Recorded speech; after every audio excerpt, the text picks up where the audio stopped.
What's up? We're back live. We've got Julien and myself, Owen, together doing a quick live video. Julien's come to visit me up in the Hollywood Hills, and he's been really busy lately. He's had a lot going on. We wanted to make today's video, and yes, this really is live, by the way, and also switch up the top there to the comments, not just the broadcast.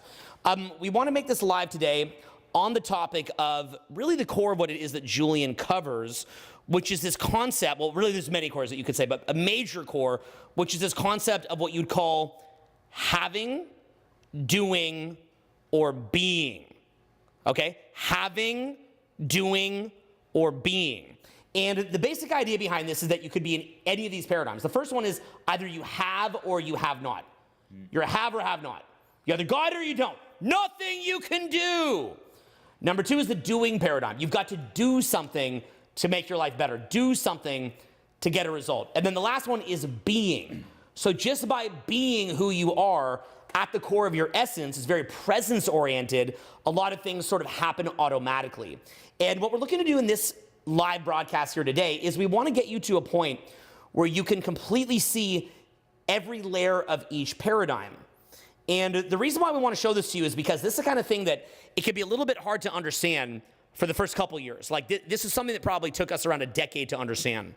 And you know, our organization, we've taught live events in 265 cities, 75 countries around the world, hundreds of thousands of people face to face, millions online, and really like a whole lifetime of teaching this. These are kind of the epiphanies that we come to, okay? So yes, this is live. I can see some of you guys up here posting different questions. Your coffee sucks, he says. Is the juice worth the squeeze? Well, you can decide after you see this, okay? Sudesh, thanks for the props. Pavel, thanks for the props on Julien's hair. The Machine, thank you for saying that Julien looks like an emo Peter Parker. So, yes, we're actually live, okay? We're doing this live for real. You know, upside of that is that you're seeing it live in the moment. Downside of it is there could be a little challenge with lives, but you see my point, okay? So you're basically be going into this whole concept of having, doing, and being, and trying to show you a lot of the wisdom that you'll get when you just go, frankly, you know, down the rabbit hole for about a decade. Yeah, you can really audit this, by the way, in terms of how you're trying to, quote unquote, become enough, right? Whether that's feeling like you're enough, whether it's raising your status, whether it's feeling confident, you can really audit what paradigm you're in terms of having, doing, being. So we can start with the having, which is what you said. There's the haves and the have-nots. And here the entire focus is, I am what I have, right? I am as much money I have. I am as how good looking, like the looks that I have. And there's this obsession with having.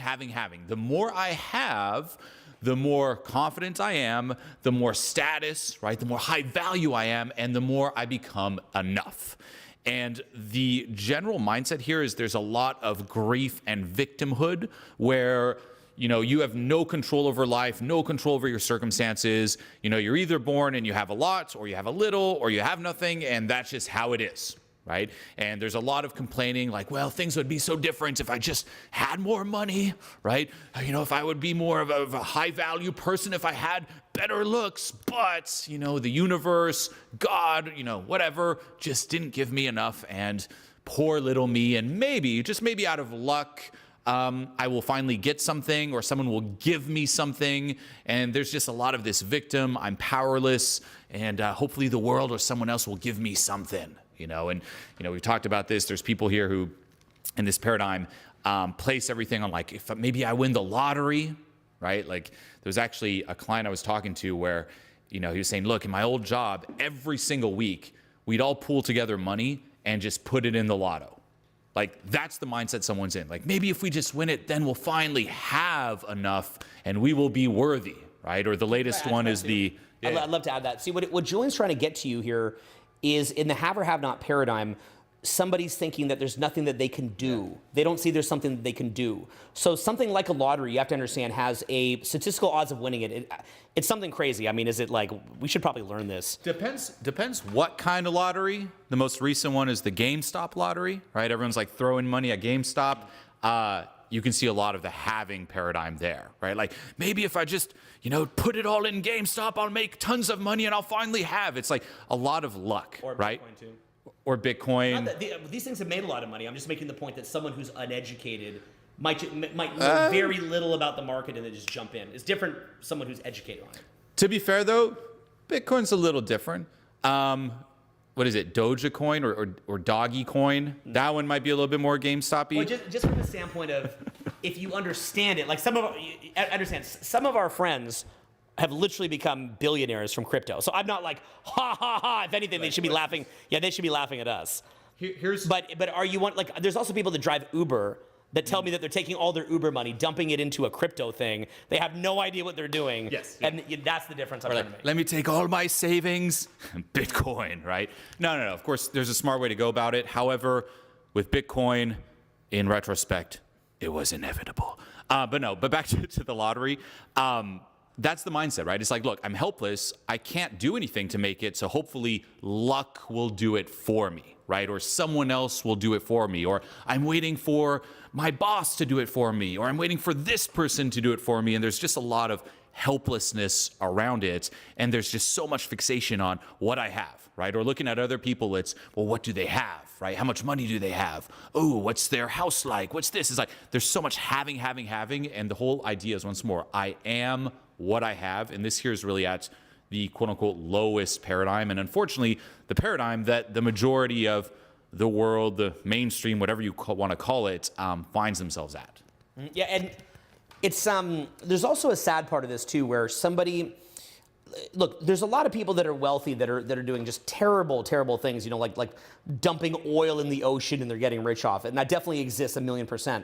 But unfortunately, while I think that you can educate yourself on that kind of a thing and you could kind of go down that rabbit hole and you'd be correct in many cases, I think there's also a default sense that a lot of people in the have or have not paradigm have, that anybody who did make money did it in a way that was unethical, and that the only way, and that the reason why they are a have not is because they're morally superior. So they blame their lack of success on this sort of moral high ground. And look, being morally superior is amazing. One of the most important principles in the Bible is the fact that, you know, Jesus will say, you know, some of the lowest people, they'll inherit the kingdom of heaven, and then the rich person can't get in the kingdom of heaven. So there's a lot of powerful points around people that are poor and that you know, are some of the best people. But I also think that, you know, I've also been around a lot of poor people who, frankly, I can assure you have no moral high ground at all. Like I promise you they don't.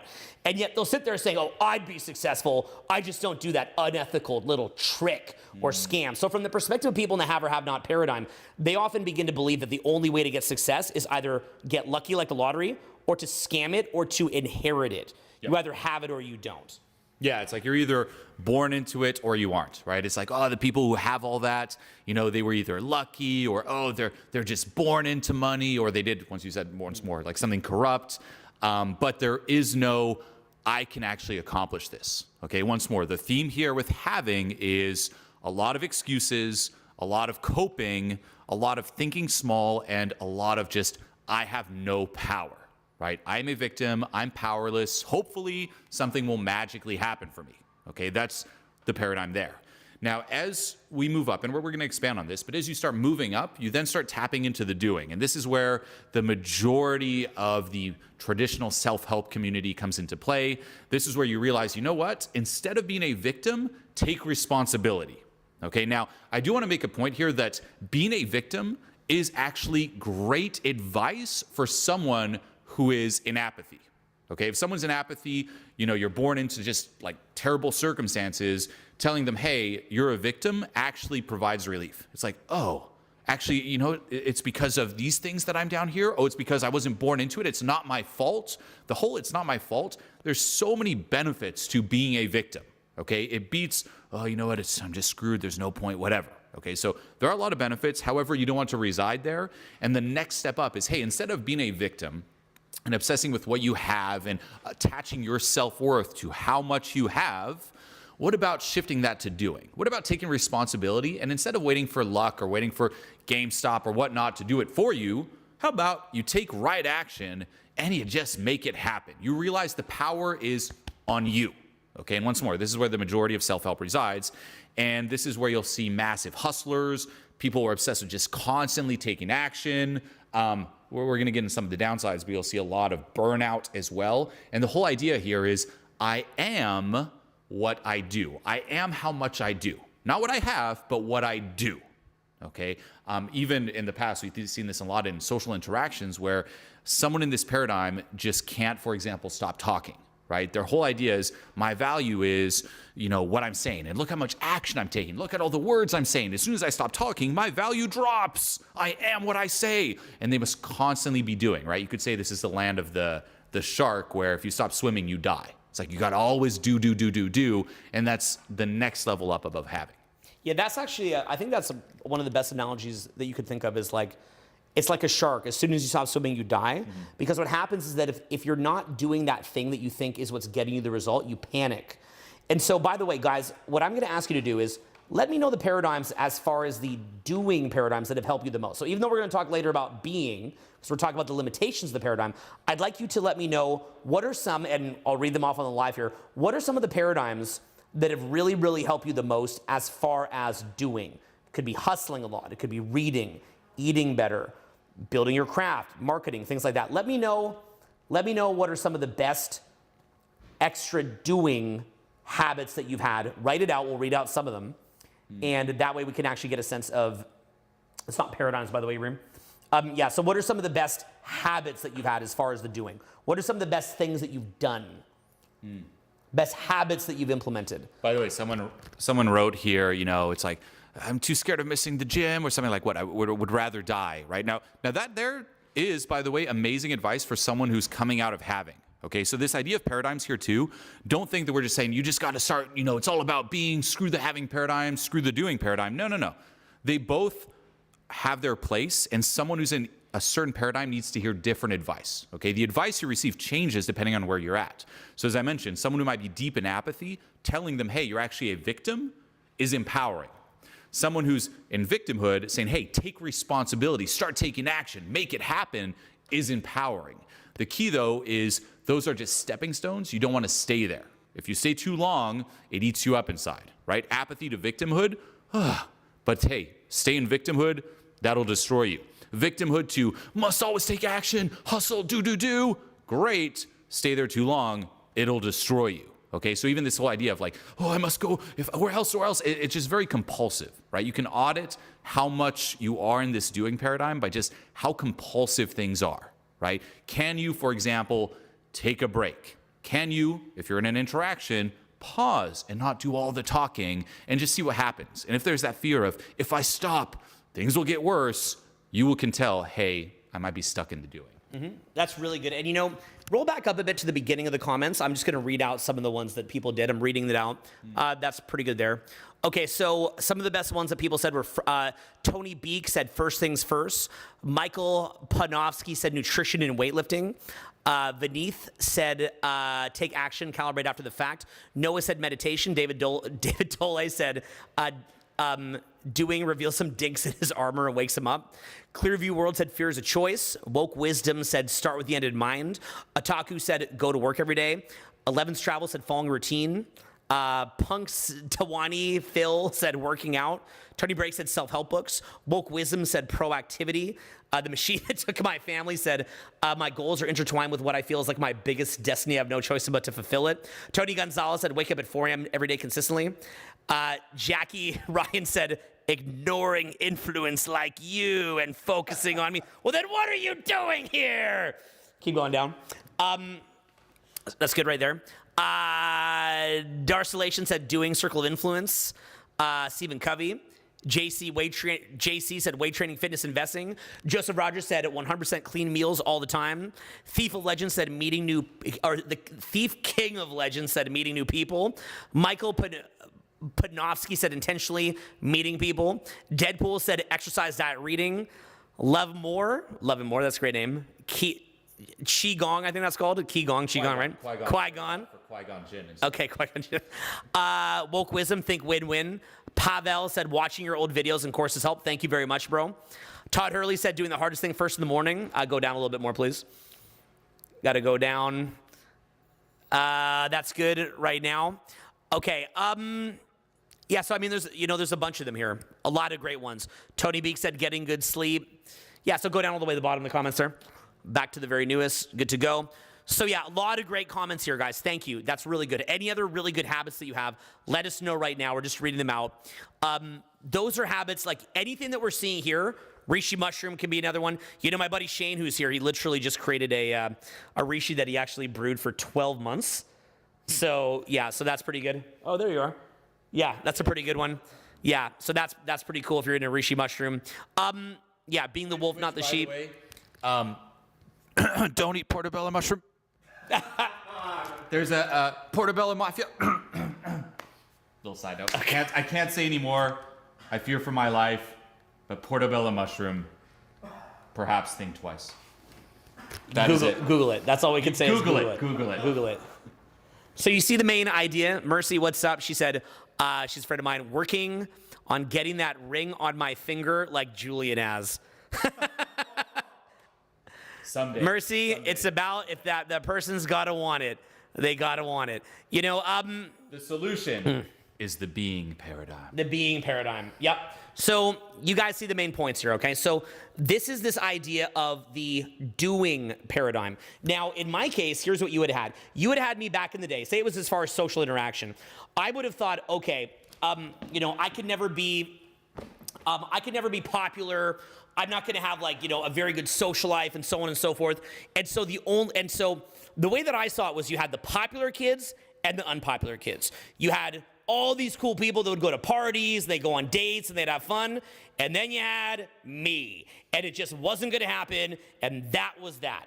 And from my perspective, there was nothing that I could do to change it. So from my perspective, it was always about victim thinking and saying it wasn't my fault. So when my guidance counselor said to me, oh, okay, you should go on antidepressants, you should go on ADD medication, you should go to a school for dumb kids and things like that, that actually provided me with a lot of relief because that told me it wasn't my fault. That was the have or have not paradigm. Victim thinking was very, very attractive to me in that paradigm because it was being said, Owen, it's not your fault. It's a genetic condition that you have, and therefore don't feel bad about it. There's nothing that you can do. Stop blaming yourself. Now, why is that important in the have or have not paradigm? Because blaming yourself, if you're in a lower paradigm, can begin to psychologically overwhelm you. If you're not doing well in life and then you feel like it's your fault, that can completely and utterly overwhelm you. That's why somebody at a very low paradigm, I don't want them watching my videos. I don't want them watching Julien's videos because it could collapse their whole I'm a victim paradigm. I don't want them watching that because I understand they're not ready yet.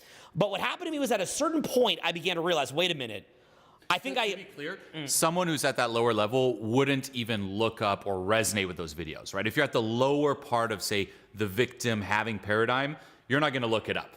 However, if you're in that paradigm, you're like, you know what, I'm a bit of a victim, but I am looking this up. I am drawn towards this content. It means you're ready to move up. You're at the higher level, and you're ready right now. Yeah, that's a really good distinction because I would see it where people who would seek us out, that's why I love our business because people that seek us out tend to be very ready, but sometimes they bring their friends and their friends are just like, what are you saying? It's my fault?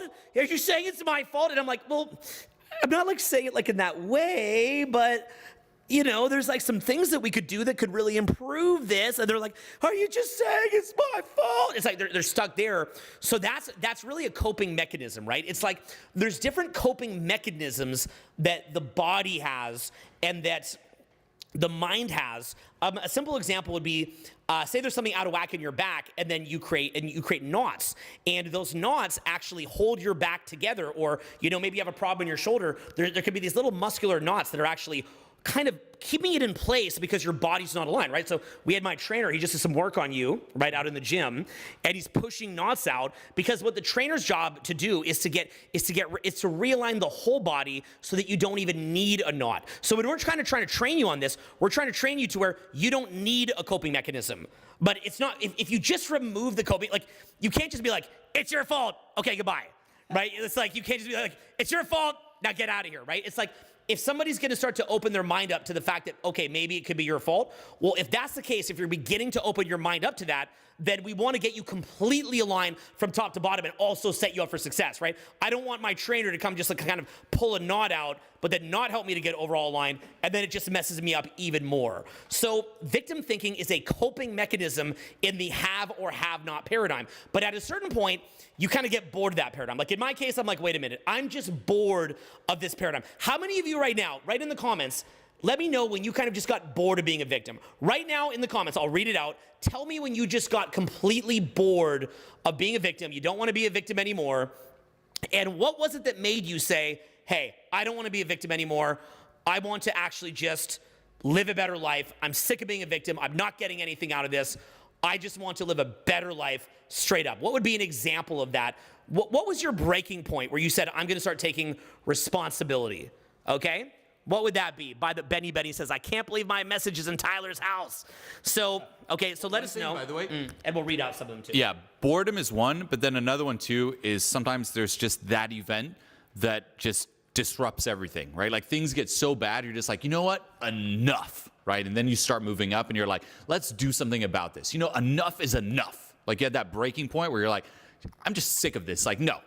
Like you set a boundary, you're like, enough of this. Let's move up. This guy, Casey Izzle here, he says, when I became a heroin addict, I hit rock bottom. You can read out some of these. So that'd be one, boredom or rock bottom. Yes, rock bottom. So heroin addict, got bored of victimhood and not finding a good partner.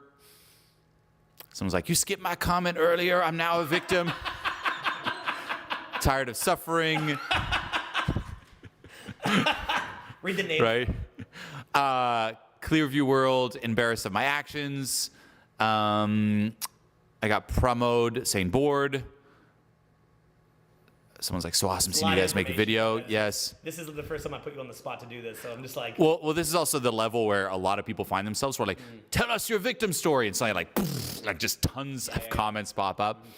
But yeah, it tends to be that like boredom, rock bottom, or some kind of catalyst event that just wakes you up and snaps you out of victimhood. Okay. To be honest, for me, it was just finding out about the whole self-help world, right? Read JC's here. JC, when my brother died when I was 16 years old, and this was when I was 15 years old, I changed forever. Yeah, like a catalyst like that. I'm sorry that you dealt that. That's horrible, but it sounds like you changed. Yeah. Yeah, for me, honestly, it was like finding out about self-help just in general. And I think that would be even a fourth category is you're in victimhood and you're close to that awakening, but you just don't have that information. He realized he was being a loser when he lost money on GameStop. Can you imagine? That was his breaking point. Or my savings into GameStop. And then I realized the having paradigm maybe didn't hold the answers. Mark here says that he was gratifying himself in the gas station. That's his lowest moment. And that's when I realized. Yeah. Can you imagine? Like, you're like, what am I doing? Enough. I mean, yeah, those enough moments can be a little crazy. Geez, someone's like, realizing it was all a story in my mind. Anyways, comment held for review. Probably another gas station one. Divorce. Yep. When I changed countries. Love Moore said first time I meditated. Cool. Had Nice. it raised in vibration. Got it. So you guys see the point, right? There's one guy says, I had a bad high when I was smoking with my cousin after I got my car towed away. So I guess what we're saying here is that there's going to be these different moments where you're like, enough, and you're done. You're just like, I'm done, and you just want to win, and that's just how it is. You want to win. That's what's up. So that's when you can often break out of the having paradigm because the paradigm hits a limit. So that's a major thing to understand is that paradigm hits a limit. And then you get in what's called the doing paradigm where you say, you know what? There's things that I can do to take action. I can hustle. I can take responsibility. I can work harder. I can do more. I can learn about how the system works and do something about it. So my problem that I think that I saw in myself was that I believe that I could find this kind of a loophole. And so it wasn't about me changing. It was about me learning, say with social skills, for example. Okay, well, maybe I'm going to take action. And the action that I would take was maybe I'm going to go on the internet and I'm going to read about things that I can say. Oh, on the internet, this supposed authority, this authority over me says that I can go and say this. So then when I'd go say that thing that I read on the internet, what would happen is I'd feel confident. I would feel good. But it's exactly like what you said about the shark. When the shark stops swimming, as soon as I'm not saying the thing that I learned on the internet, my whole way of communicating changed, my eye contact changed, my body language changed, my vocal tone changed, I got trapped in my head, my energy contracted. And then what happened was, you know what this taught me? Owen, when you're not just saying things that you read on the internet, when you're not just saying the thing from the internet that the so-called authority, which could be a good authority, don't get me wrong, but when the so-called authority told you to say it, when you're not doing that, you're the shark that stops swimming. So it creates a lot of frenetic energy, a lot of needy energy. You're not at peace. And then here's the main irony.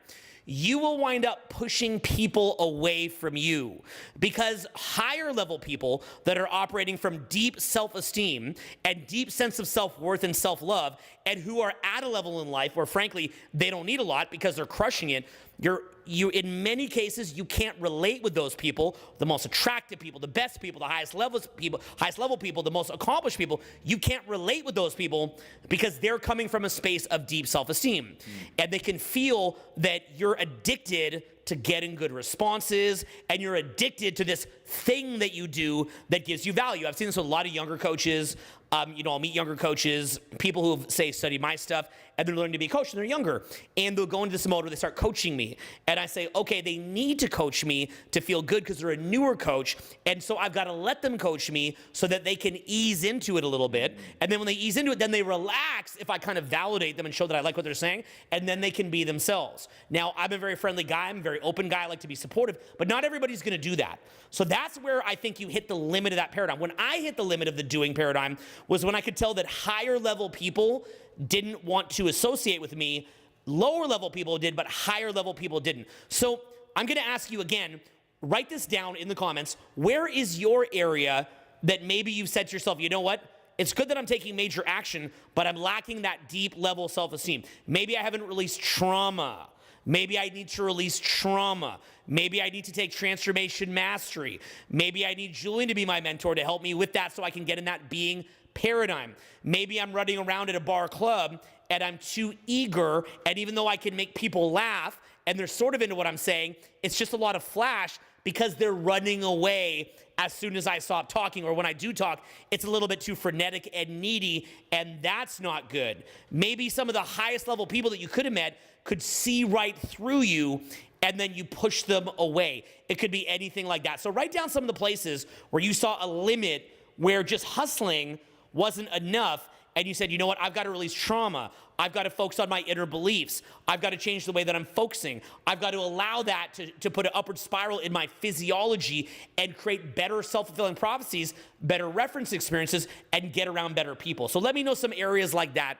I see some really good one.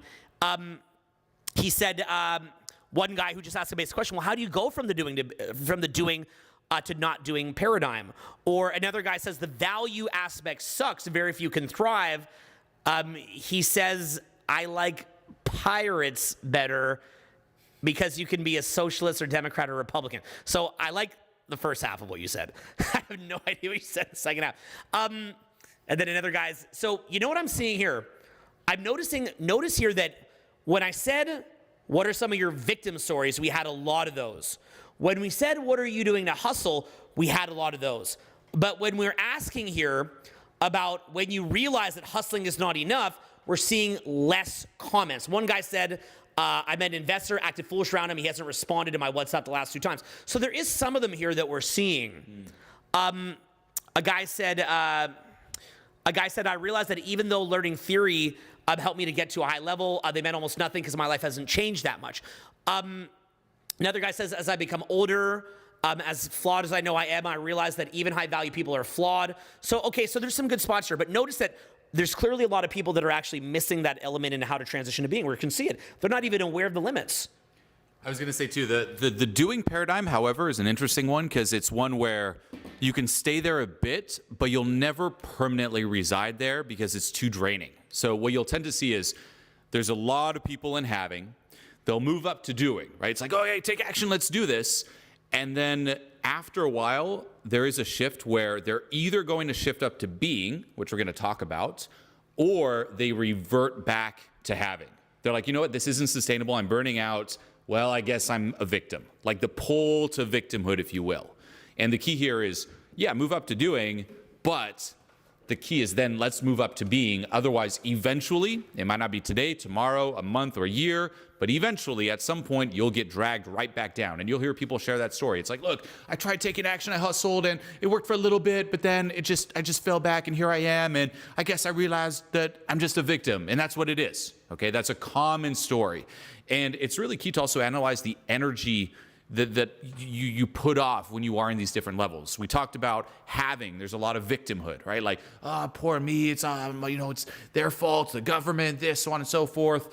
I just don't have it, right? Victim. Then as you move into doing, it's very frenetic, as you said. It's very try hard. And there's this idea, once more, it's compensating, where I don't have to necessarily. This is the belief. I don't have to necessarily work on the being. I don't have to necessarily work on my self-esteem, on my self-worth. I can shortcut that with whether it's different techniques or just by taking massive, massive action. If I just compensate with tons of action, then that'll compensate for self-worth and I can just, cheat the system. And that's the belief there. And it's very try hard. You can't relax. It's too frenetic. It's too much. There's a famous saying, right? It's like, okay, you can hustle 24/7 or you can just learn to chill a bit and be a friendlier person. And funny enough, just by being a friendlier person, bringing it back to what you said, where you're going to alienate people at a higher level, just by being friendlier, now people want to be around you versus I'm always hustling, I'm always hustling, I'm always hustling. It's like, chill, it's okay, right? Like for someone at that level, that's really what they need to hear. And as you said, like say they're coaching, it's like, it's okay. You don't have to. You can just chill a bit. Okay, so you can audit that. To higher level people, it comes across as very self-qualifying, and it really diminishes your power, and it takes away all these amazing things that you're doing and accomplishing, and it takes it from like it being this authentic expression of your joy and the fact that you're connected to that creative force, and it makes it start to look like you have a hole inside of you.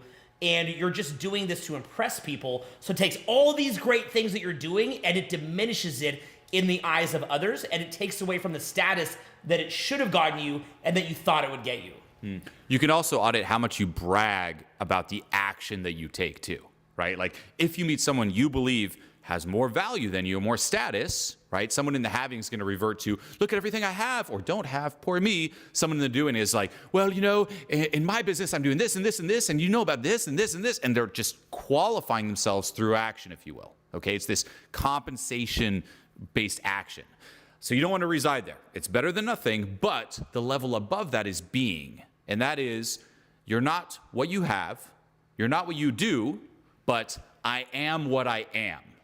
Okay, you don't have to have things to have value. You don't need to do things to have value. The value is not in those things there. It's simply in who you are. There's this deep assumption of value where, hey, I am high value. I am good enough by default.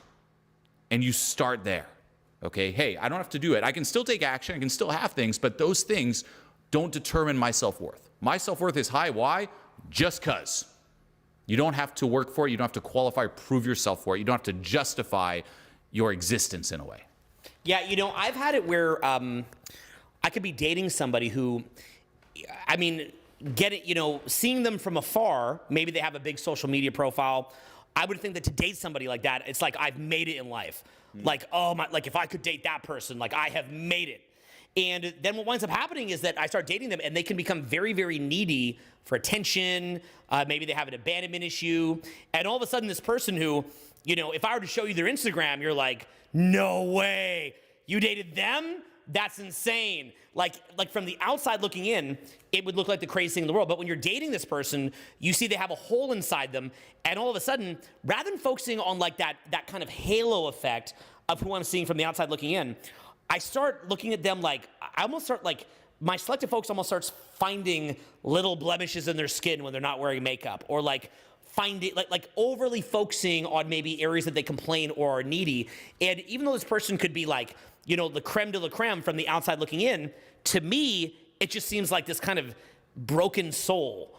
And so all that amazing halo effect that you see from the outside looking in, it gets diminished. It just completely, utterly gets diminished. And so what happens is that from the hustling paradigm, if you don't have that root of high level self-esteem, it really, really does look like you're just a damaged person who is compensating. And from a it takes away all the social credit that you should have gotten for all these amazing things that you could accomplish. And that could be anything from hitting up the club, and you're going and meeting new people, and you're really funny, you're hilarious. It could even be something like, say that you're teasing them, right? And you're kind of like, oh, no, because you're kind of teasing them. But even as you tease them and say no, really what they feel is they're like, yes. That's just a gimmick that you're using. Almost like if a homeless person came to you and was like, I wouldn't take $1 from you, And in your mind, you're like, I totally know that you would take $1. And the fact that you're even saying how you wouldn't take $1 just reminds me that you want $1. So it's when you're in the doing paradigm and you're not rooted in that very, very deep self-esteem, often what happens is that everything that you're doing comes across as you needing something, and then it devalues it. So you have this thing, you call it the halo effect. The halo effect is the fact that when you have that powerful self-esteem, it comes across like you're just this magical, amazing person. So the way that you want it to be instead is that you're somebody who, here's the basic way that I would put it, and I'd be curious how you'd put it. The way that I put it is that there's often this sort of paradox between self-improvement and self-acceptance, okay? There's a paradox in self-improvement and self-acceptance, because on one level, if you take someone who has very little to offer and you're like, you should just love yourself, they're like, okay, cool. And then the way they take that, they're like, I love myself. What happened, right? It's like, I can remember I had people do this to me in the self-help world. I'm like 22, 23, and a lot of higher level people come to me and they say, Owen, you're doing too much, just be. And I'm sitting there and I'm like, okay. I'm like, how do I do that? They're like, you've got to take on the beliefs, and you've got to let go of your past pain. And I'm like, okay. Like, all right. I no longer care, right? This is why what you teach is so powerful, because you give a process. But, I didn't know that process. So I'm like, I no longer care about the bad things, and I believe that I am just swell. And so what happens is that in doing that, nothing would happen. And I'm like, well, I tried listening to you, nothing happened, so now I got to go back to doing something. So then I go back to doing something. So this is a very big issue where it can come across as almost condescending when we're like, don't just hustle, be. It's almost like, I don't know, it's almost like a weird self-help form of virtue signaling, like, you're trying too hard. Just be. Don't worry about all that work. Be. And it's like, all right, whatever. Like, whatever, bro. Enough of that, right? So we can get that, okay? We understand that you may feel that way. But you can break out of this, okay? You can absolutely break out of this. So there is that paradox between self-improvement and self-acceptance. And here's how I like to think about it.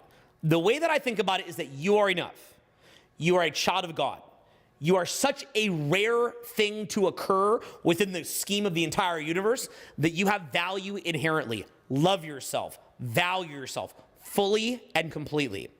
Then from there, you should also recognize that you're a smart and savvy enough person to learn specific skills that the marketplace would pay you for. You're smart enough to learn social skills that would allow you to take that amazing person that you are and relate to other people. So there is a degree of skills that you have to cultivate or curate, right? If Julien comes on here, like Julien has a program, Transformation Mastery. You probably heard of it. One of the best programs on the planet, Transformation Mastery. You want to learn about it? Where could they even go to learn about that, by the way? Can you pop the link? We'll pop a little link right there, okay? So when you think about it, okay, if you go to Julien Himself, I think, yeah, that link there is good, but we probably need a simpler link than that because people type it after the fact. They don't see the comments. But you can type in the link or go to, where do you get in mentoring? That might be a simpler link. JulienMentoring.com. Yeah, JulienMentoring.com. So say that you would want Julien to be your mentor. Type in JulienMentoring.com. If you go to JulienMentoring.com now, then what will wind up happening is maybe Julien will become your mentor. So what I basically recognize, say that Julien's becoming your mentor. Well, if Julien comes on the mentoring thing and he says, you know what you should do? You should just be. Well, then you're like, well, then why do you become my mentor? So Julien has built a pile of different processes that allow you to release trauma, allow you to move in this being paradigm. He's an expert and he's taught it day and night for many years. So Julien has actually cultivated something. So on one level, in Julien's ideal situation, Julien has to love himself and be fulfilled himself, but also Julien has to have cultivated something of real value. You combine both of them. So you want your inherent sense of self-worth as you as a spiritual being to be inherent. And then from there, use that powerful foundation to go and learn skills that can help other people's lives. It's the value that you bring to other people's lives that's so powerful. But here's the main key. Coming back around to the main point, no matter what skills you learn, if you're doing it from a place of compensation, that will devalue what you have to offer. That will devalue you. So again, yes, build skills to relate to other people. Learn about social skills. Yes, learn marketing. Yes, learn how to release trauma. Yes, learn how to be creative. Yes, learn skills. All that stuff. Do it 1,000,000%. But do so from a place of inherent self-worth and self-love and releasing trauma that you have from the past. Why? Because if people can tell that you're doing it from a space of compensation, guess what?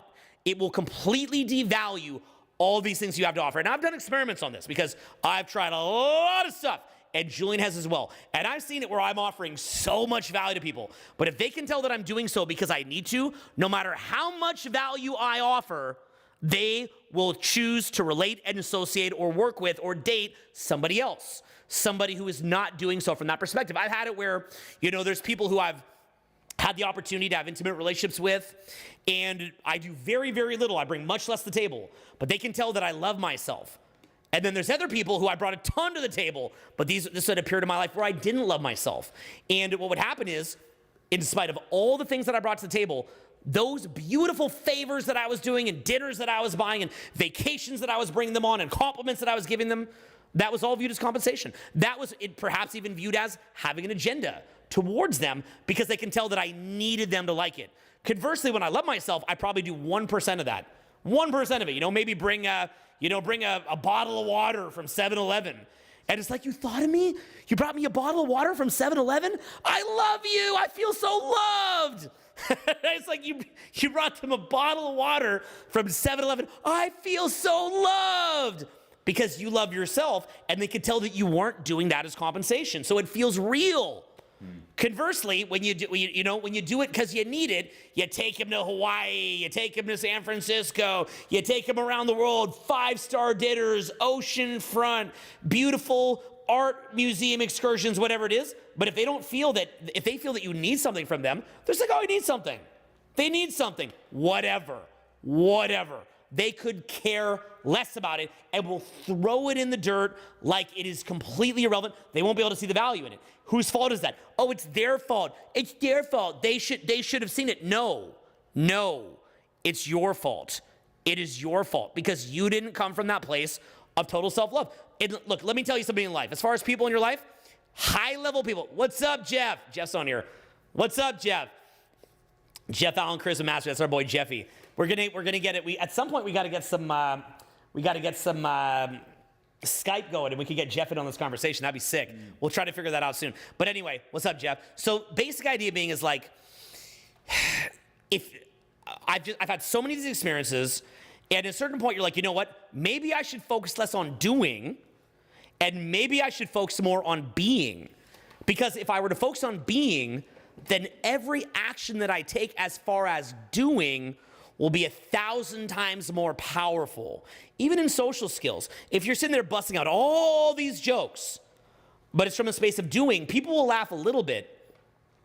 But if you're just being, you might even just move your eyes just a little bit.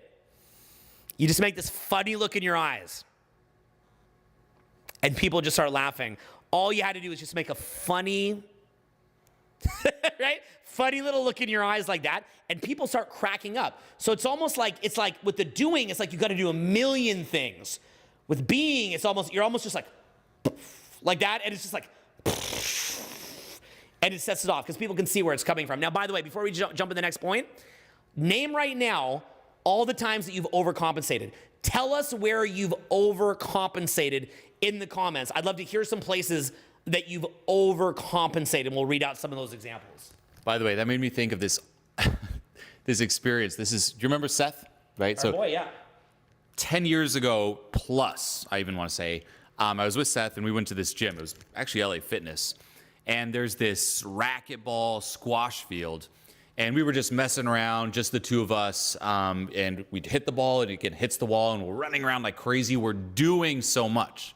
And then this guy comes up, older guy, really skinny, scrawny. He's like, hey, you guys want to play? You know, every other field is full. We're like, okay, come on in. And this guy just crushes us because he's a great player. And all he did was he just stood still in the middle and would just do what you just did.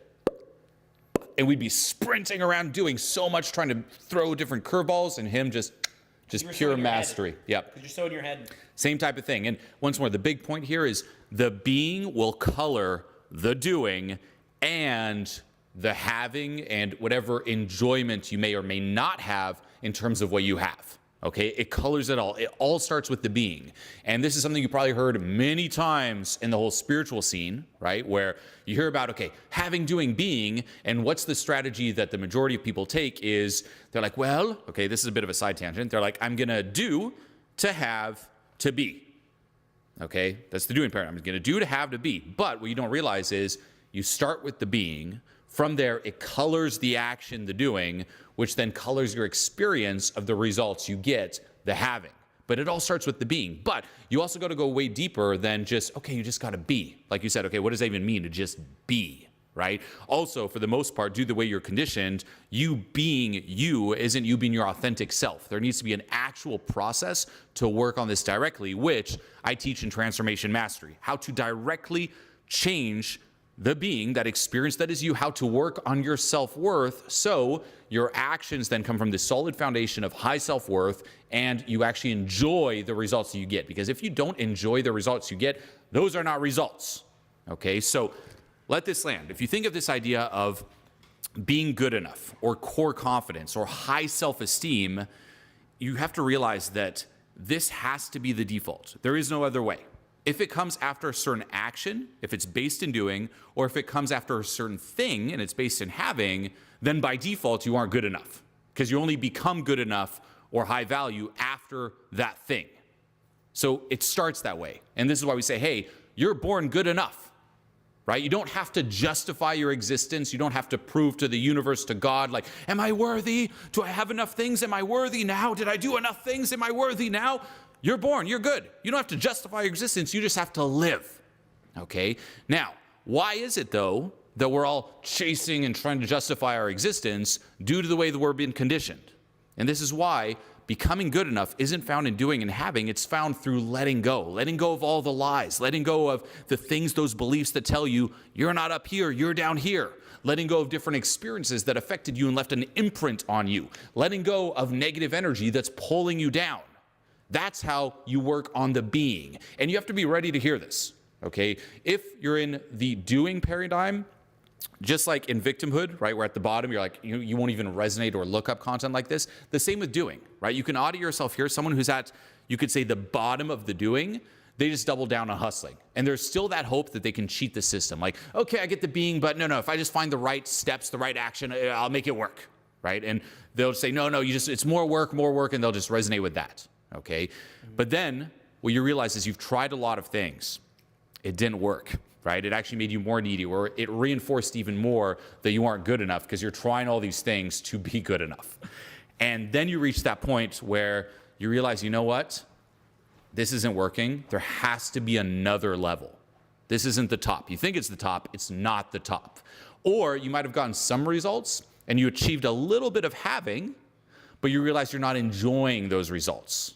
Okay, I get a ton of clients like this, extremely successful people, successful entrepreneurs, CEOs, you name it, and they've actually achieved a certain level of results, despite the neediness, so on and so forth, and you just can't enjoy it. They are beyond miserable. Right at the bottom, at least you have your excuse, like, well, it's because I don't have this. If you have it and you're miserable, then you're screwed. Okay, and that's when the readiness is there to really get to work.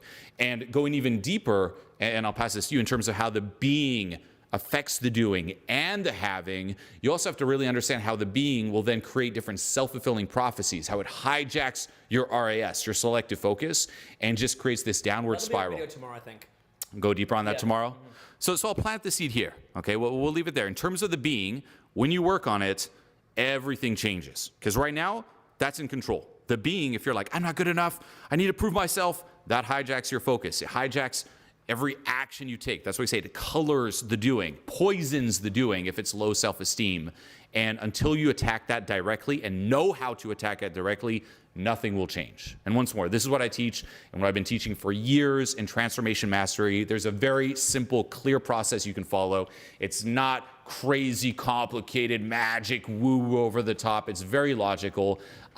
If you resonate with this, definitely join Transformation Mastery or go to JulienMentoring.com where I can take you by the hand and really guide you through this. Yeah, by the way, when someone goes to JulienMentoring.com, they basically get a free coaching session by one of our coaches who takes them through the process. Yes. Is that the idea? Yes. Go to JulienMentoring.com. Just fill out a quick application. I personally read through all of them myself, where you can let me know about yourself, what you're dealing with, where you're at. Okay, once more, we ask you some questions here. Are you in the having? Are you in the doing? What did you try? Let me know all of that. I read through all of it. And if you're someone who I'm like, you know what, this person, I can help them. It makes sense for me to work with them. You will get a free coaching call where we can get to see what's going on at a deeper level. And then if it makes sense, you can join the mentoring. So definitely apply. Okay. Again, fill out the application, free coaching call. You can ask questions, get more information, JulienMentoring.com. Yeah, the basic thing to expect there is that once COVID hit and we're like, okay, we used to do free tours. We would do these free tours all the time. And now it's kind of a free way to come and meet us and have one-on-one interaction with us because you could come up and ask us questions at the end of the day or things like that. And so we were always thinking of some new thing that we could do for free when there was a lockdown and we're not doing seminars at this exact moment. So we created this thing. You remember the free tour? This is like the free call. And just like in a free tour, there's some people who wind up signing up for a program. There's many people who don't, but everybody leaves with a lot of value. So what you want to do is if you go to JulienMentoring.com, what happens, you fill out this little form. Just fill out the form on JulienMentoring.com and do it now. Do it right now while you think of it. Here's the problem. If you don't do it now, we don't pester you a little bit, you're going to forget to do it at some point. And then what's going to wind up happening is in about 5 years, you're going to be sitting there and be like, man, that probably could have really helped me and I didn't do it. And I've had experiences like this. Like, for example, my dentist would say to me, hey, Owen, you should get a professional teeth cleaning. And I'd keep putting it off because I thought my dentist annoying me. I'm like, my dentist's just doing this because he wants me to come in and like get my money, like stuff like that. And what wound up happening is I didn't get my teeth cleaned for like 3 years professionally. And I wound up having to get like 5 gum grafts on this side, 4 gum grafts on this side. I had 5 cavities. It was a nightmare. I had blood gushing out of my mouth for like a month. Terrible, terrible, terrible. Why? Because when I was at my last cleaning and he was like, just pick a time and set this up, I didn't do it. And then because I didn't do it, I thought I was being smart. And then I wound up just like a mess. I don't want you to wind up as a mess. So if you can see how this will help you now, go to JulienMentoring.com, fill out a simple little form now. And what's going to wind up happening is you'll get on one of those one-on-one phone calls, and it's a free coaching session. Some people wind up signing up. Some people don't. That doesn't matter. Either way, you'll get great value just from that session. JulienMentoring.com. And what will happen is that you'll learn more about this being paradigm. Okay. Now, do that now. Okay, just go right now and do that, and then come back. Okay? Pop now and do it, and then come back. And while you're doing it, I'm going to ask you guys a question, okay? I'm going to ask you guys a question. The question I'm going to ask you is the same question that I asked before, which was name some ways that you have overcompensated because something inside of you hasn't been healed. Now, I wanted to read them out, but we kind of missed our chance on that, but I want to read them out. Name some ways. Just write it again if you wrote it before. I apologize for that. Bear with me. We're kind of learning our whole, shtick here. But what I want you to do right now, write down places where because something inside you wasn't healed, you overcompensated and it made things go bad. Okay, write that down now and I'll read some of those. There's gonna be a lot of you that are going right now to JulienMentoring.com, fill out that little form and pop back, and I'll read some of these out. Mm-hmm. In terms of this whole, you wait 5 years and you look back, you're like, oh, I should have done this sooner, what? Okay, which happens a lot. Also realize that yes, right? Like it's never too late for a fresh start. However, and this is the big shift in thinking too, and we can make a whole other video about this, about people who have a poverty mindset versus people who don't, is they aren't focused on the opportunity cost. Okay, and let this land. Say this is you right now. Okay, and I don't know if you can see the little drawing board. Say this is you. This is the timeline. Okay, X amount of years. Here, if you change the course of your life, Okay, in this moment, you can go all the way up here, right, with time. With coaching, funny enough, you can actually go much faster. But here's what happens. Say you put it off. You're like, you know what, just more doing. Things start going down. And say this is 5 years. This gap is just too big. You actually doing well in 5 years is catching up best you can or maybe getting there. But the larger the gap, the worse it is.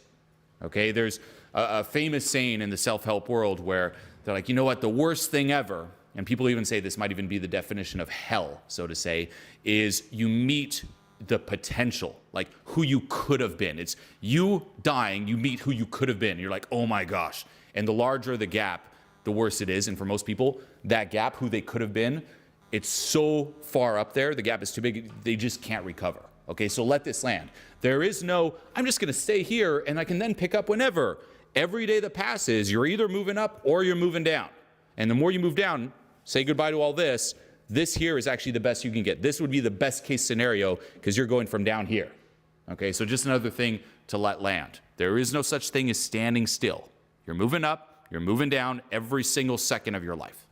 Yeah, you know, it's, there's a lot of areas that I know could have truly helped me in my life that I put off, and it creates a nightmare. So again, go to JulienMentoring.com right now. I'm gonna literally just read out some of these different comments about overcompensation, but go right now to Julien Mentoring, fill out the quick form, and then come back, and I'll be reading out some of these comments as I do it, okay? So go back up to the top of the comments for me, and I'm gonna read out some of these ones of overcompensation. Just when they kind of started doing this. So here, give me a second. That's pretty good. Okay, so one of them was contacting an ex. That's Todd Hurley, and I've definitely felt that same thing before. Go down a little bit for me, please, because I need some ones about overcompensation. Another one was David Tolle. He said social interactions. He compensates by being too high energy and not calibrated. Favorites 2010 said trying too hard to think of what to say to people, planning what to say to people before an interaction happens, compensating for lack of trust. What are some of your favorites on here that people are writing? Scroll down a little bit. Texting someone immediately. Class clown. Oh, that's a huge one, right? Like trying to like force little jokes or do too many jokes where it's like, look, I'm the funny person. Let me see here. Overcompensating. Someone's like smoking weed until you went nuts. I guess so. Yeah, because he's holding eye contact so bad. Like yeah, like too much eye contact. It's like, I'm over, look at my eye contact. Like this try hardness. That's typical syndrome in the doing. Overly positive. Oh yeah. You can see, by the way, another example in the doing is the classic self-help junkie, right? Where it's just over the top. It's like, hey, I'm so positive. Oh, this and that. And they're just doing every little self-help thing. Once more, trying to find like their self-worth in all those stuff. If I just do all the self-help stuff, I'll be good enough. Huge upgrade from the have or not, have not paradigm, by the way. Yes. Yeah, with every paradigm, you are moving up, right? Like it's much better to be that self-help junkie than at the bottom being a victim, right? But once more, the whole idea here is there's levels to this, and there's a level above that in its doing. And to be clear, I mean being. And being, to be clear, this is key.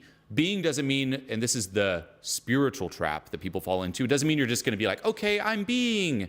Is it happening? No, it's from being, get that handled, then you still have to take action. Okay, that's the doing, but it's coming from a very different place, and everyone senses that. People will tell immediately, okay? The being bleeds into the doing, which bleeds into the having, and that's the way it works. The thing is, people got it wrong, okay? So you still have to take action, and it's amazing to have things, success, money, you name it, but it has to come from that right foundation, the right being. Yeah, I think what we'll do then is tomorrow we'll get back on here. Yep. And do you want to leave this up? Yeah. Okay, we'll leave this up. We'll leave this up for you guys, okay? So tomorrow what we'll do is we'll go into the specifics of, more specifically even, what changes and what kind of upward spirals can happen and what kind of self-fulfilling prophecies we can engage in when we move up a paradigm. So this is a lot of fun, actually. You know, I've been doing lives on my channel for a minute, And Julien, he's like, well, when I get in town, I want to do a live with you. So this is kind of our first one. We're kind of just figuring it out. I'm like, read the comments on the thing. We're kind of figuring out like how to share the mic and stuff. And we both like to talk a lot, particularly myself. But, so we're kind of just figuring out all the, the dynamic here. But this is our first live. So props on the first live. We broke our cherry here. This was fun. And thank you guys for being on it. We'll try to get, no guarantees because the day could be busy, but we'll try our very, very best to get on here tomorrow and do the specifics. And if not, you could do it from a live from home, and I'll do it from a live from a pretty high chance. We'll be back on here tomorrow. Love you guys. And remember, JulienMentoring.com, sign up on the little form, do the phone call. You're going to love the phone call. And maybe we'll even see you inside the mentoring that I also join as well. I'm a big part of it as well. We actually created a lot of these ideas together in our collaboration. See you inside, guys. One last little assignment here too. We're gonna leave this up. Once it's up, go to the video and comment below your biggest takeaway from this. Okay, biggest takeaway. If everything you heard here was erased from your mind, you could just remember one thing, what would it be? Okay, we wanna know. This here really allows you to go over everything you've heard and internalize it on a deeper level. And it allows us to really see what your focus, your RAS is picking up on, where you're at, and learn more about you. So once more, not in the chat here, but once this is officially posted in like a minute or so, go to the video and in the comments below, post your top takeaway. Okay, so two things, JulienMentoring.com, go there now, fill it out, and when you're done filling out, come to the video, comment below, number one takeaway. We're gonna read through it ourselves. Biggest takeaway from this video, post it. And we'll see you guys tomorrow. Yeah, we'll see you tomorrow. See you tomorrow, guys.